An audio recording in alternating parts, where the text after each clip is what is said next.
નમસ્કાર દોસ્તો, ફરીવાર આપ સૌનું દિલથી હાર્દિક સ્વાગત કરું છું આપના સૌના સહારા YouTube platform Gujarat government job પર। આવનારા સમયની અંદર મોટા પ્રમાણમાં ભરતીઓ થશે। ગુજરાત ગૌણ સેવા પસંદગી મંડળનું 10 વર્ષીય ભરતી કેલેન્ડર પણ જાહેર થઈ ગયું છે।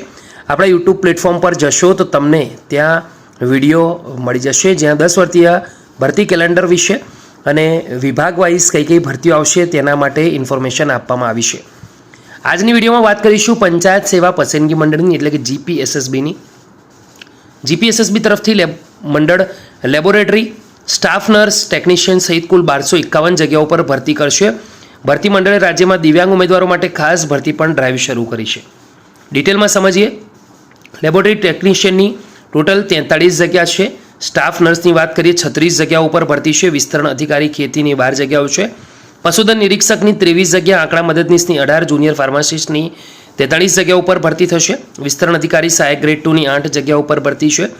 રિસર્ચ આસિસ્ટન્ટની 5 જગ્યા, મુખ્ય સેવિકાની 20 જગ્યા, ગ્રામ સેવકની 112 જગ્યા ઉપર ભરતી છે। ફિમેલ હેલ્થ વર્કરની 324 જગ્યા ઉપર ભરતી છે। મલ્ટી પર્પઝ હેલ્થ વર્કર મેલ કેન્ડિડેટ માટે 202 જગ્યા પર ભરતી છે। જુનિયર ક્લર્ક માટે 102 જગ્યા પર ભરતી છે। ગ્રામ પંચાયત મંત્રી માટે 238 જગ્યા, એડિશનલ આસિસ્ટન્ટ ઇજનેર માટે 48, જ્યારે ડેપ્યુટી ચીફનીસ માટે 17 જગ્યા ઉપર ભરતી છે। તો ખૂબ જ મહત્વપૂર્ણ અપડેટ છે દોસ્તો। વિડીયો ગમ્યો હોય તો લાઈક કરો, બીજા સુધી શેર કરો। ફરી મળીશું, ત્યાં સુધી ગુડ બાય, ટેક કેર, જય હિન્દ।